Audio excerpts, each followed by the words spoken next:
నమస్తే అండి. నమస్తే అండి. ఎలా ఉన్నారు సార్? బాగున్నారా? బాగున్నాం అండి. ఎలా ఉన్నాయి సార్ పరిస్థితులు అన్నీ ఇప్పుడు ఎలా ఉన్నాయి? పరిస్థితులంతా చాలా హ్యాపీ, చాలా హ్యాపీ.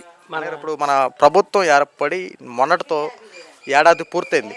ఈ కూటమి ప్రభుత్వ పరిపాలన, చంద్రబాబు నాయుడు గారి పాలన ఎలా అనిపించింది? నెంబర్ 1గా ఉందండి, చాలా బాగుంది.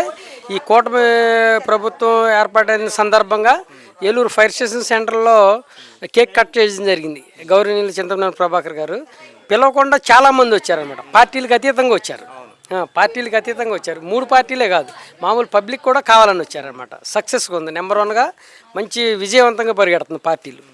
నిన్న కూడా ఏదైతే ఈ యొక్క సంవత్సరం ఏడాది పరిపాలన పూర్తయిన సందర్భంగా వైఎస్ జగన్మోహన్ రెడ్డి కూడా ప్రెస్ మీట్ పెట్టాడు.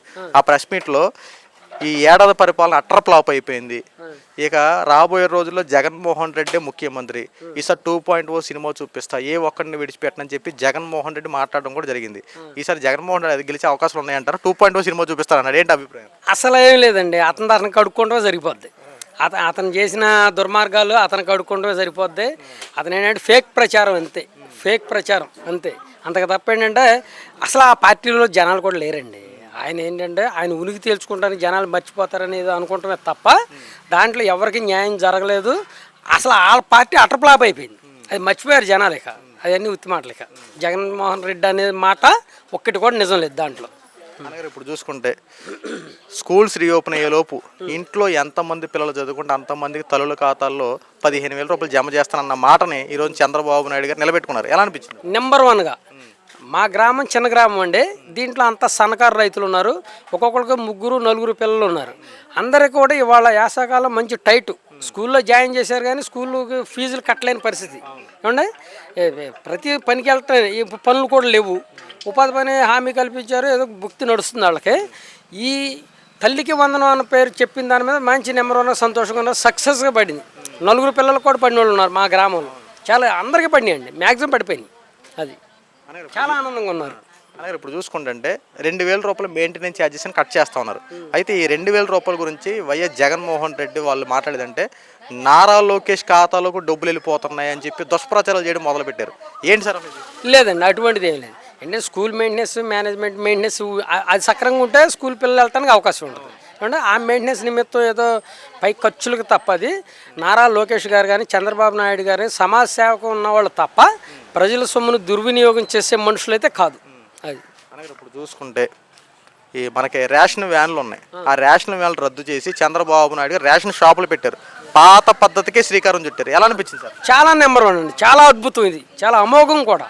ఎందుకంటే మన అన్న నందమూరి శ్రీ ఎన్టీ రామారావు గారు పెట్టిన పథకం, పేదలకి తినడానికి తిండి, ఉండటానికి వసతి కల్పించింది ఒక ఎన్టీ రామారావు గారే.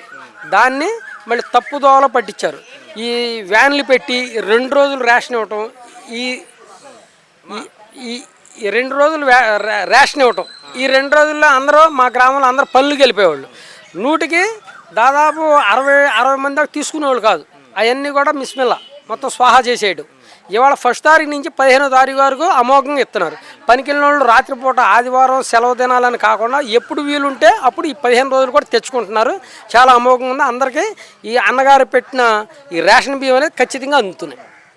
మరి ఏంటి కొంత వ్యాన్లు ఉంటేనే బాగుండేది, చక్కగా మా ఇంటికి వచ్చేయని చెప్పి మాట్లాడుతున్నారు. అవునండి అంటారు. ఎందుకంటే వాళ్ళకేంటంటే స్వాహా చేసుకుంటారు అదే అవకాశం. 2 రోజులు 3 రోజులు మించి ఇవ్వరు, మొత్తం మిగిలిపోతాయి కదా.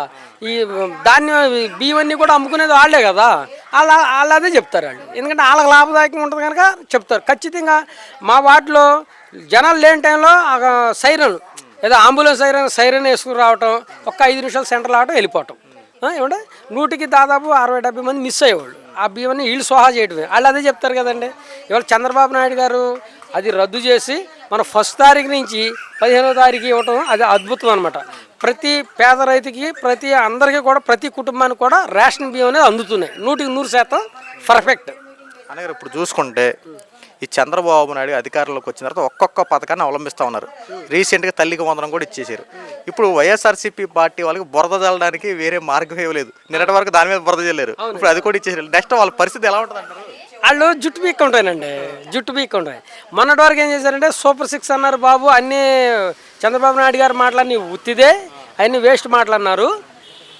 ఇవాళ సూపర్ 6 చేయలేదు అనటానికి ఎవరు సరిపోరండి. ఎవరు సరిపోరు, అన్నీ కూడా అమోఘం చేశారు.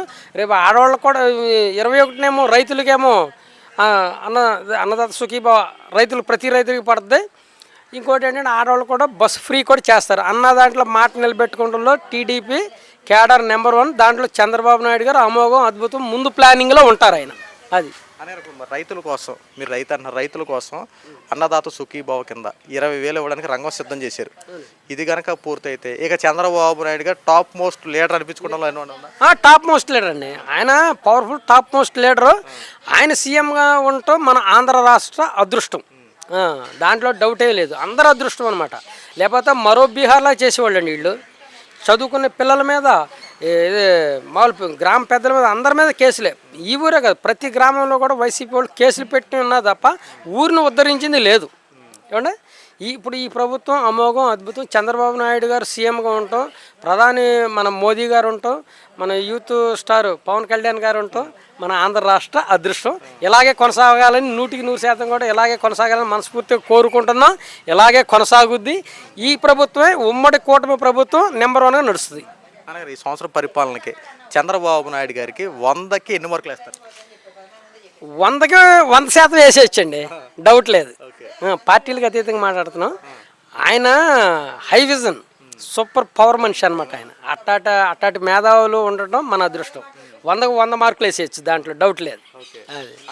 అమరావతి రాజధాని పనులు ఈసారి చంద్రబాబు నాయుడు గారి హయాంలో పూర్తవుతాయి అంటారా? అవుతాయండి, అవుతాయి. ప్రతి రైతుకి ఇది వైసీపీ ఉన్న రైతులకు కూడా ఆశపడుతున్నారు. ఎందుకంటేనండి వైసీపీ ప్రభుత్వంలో ధాన్యం డబ్బులు పడలేదు. ఆ ధాన్యం మన ఇప్పుడు వర్షాలు పడుతుంటే చేలలో రాసులు ఉండిపోయినాయి, సంచులు దొరకల. ఆ సంచులు కొద్దిగా కాకపోతే బ్లాక్మెయిల్, ఆ లీడర్లే ఆ గోడౌన్ల కాడ తీసుకుంటాం, రైతులకి ఇవ్వకపోవటం, టీడీపీ వాళ్ళని కక్షగట్టి సాధించడం, ఇట్లాంటివన్నీ జరిగినాయి. ప్లస్ ధాన్యం డబ్బులు పట్టడానికి నెల నుంచి 3 నెలలు మినిమం 4 నెలల వరకు పడల, చాలా మిస్ అయినవి కూడా ఉన్నాయి. ఇదే మన టీడీపీ ప్రభుత్వం వచ్చి బట్టి సంచులు నెంబర్ 1 సంచులు మనం అడక్కోకుండా నమోదు చేసుకుంటాం. ఎన్ని ఎకరాలు పండిస్తున్నారు, ఎంత పండితే అంత సరిపడా ధాన్యం సంచులు ఇవ్వటం. ప్లస్ మన ఆన్లైన్ అయినా 12 గంటల్లోపే వితిన్ డబ్బులు ప్రతి రైతుకి అక్షరాల బండి, ఏది మన కిరాయిలతో సహా. రైతు మేము వేసుకెళ్ళాము ఉండే రైతులుగా, మామూలుగా అంతకుముందు మేము కిరాయిలు పెట్టుకోవాల్సి వచ్చేదండి. ఇవాళ ఆయన కిరాయిలు కూడా ఇస్తున్నాడు. ప్రతి రైతు చాలా హ్యాపీగా ఫీల్ అవుతున్నారండి, చాలా ఆనందంగా ఉన్నాయి. ప్రతి పల్లెటూరు కూడా ఆనందంగా ఉంది. ఇదే అమరావతి మీద చాలా మంది దుష్ప్రచారాలు చేస్తున్నారు. రీసెంట్గా అమరావతి రాజధాని వేశ్యల రాజధాని చెప్పి అంటూ సాక్షి టీవీలు టిబెట్ మట్టి మరీ దారుణంగా అమరావతి మహిళల్ని అసభ్యకర పదజాలను ఉపయోగించి మాట్లాడారు. ఇలాంటి వారికి ఏం సంబంధం చెప్తారు? చాలా దారుణం అండి, చాలా దారుణం. ఏంటంటే మనం ఒక తల్లి కడుపు నుంచి పుట్టి మనం ఈ జన్మ తీసుకున్నాం. ప్రతి మనిషి కూడా ఆడది అంటే అద్భుతం, ఏమంటే అమోఘం, ఒక దేవత. ఆ స్త్రీ లేకపోతే బాలకృష్ణ గారు చెప్పారని కాదు, కానీ ఆయన చెప్పిన దాంట్లో బాలకృష్ణ గారు ఏదో లెజెండ్ అని దేంట్లో చెప్పారు, స్త్రీ లేకపోతే జన్మం లేదు, మరణం లేదు, జీవితం లేదన్నారు. అట్టాటి స్త్రీలను అవమానపరిచాడంటే పుట్టగతులు లేకుండా పోతాడండి. ఆడు దుర్మార్గుడు. ఆడే కాదు, ఆడ ప్రభుత్వం కూడా పుట్టగతులు లేకుండా పోతాడు.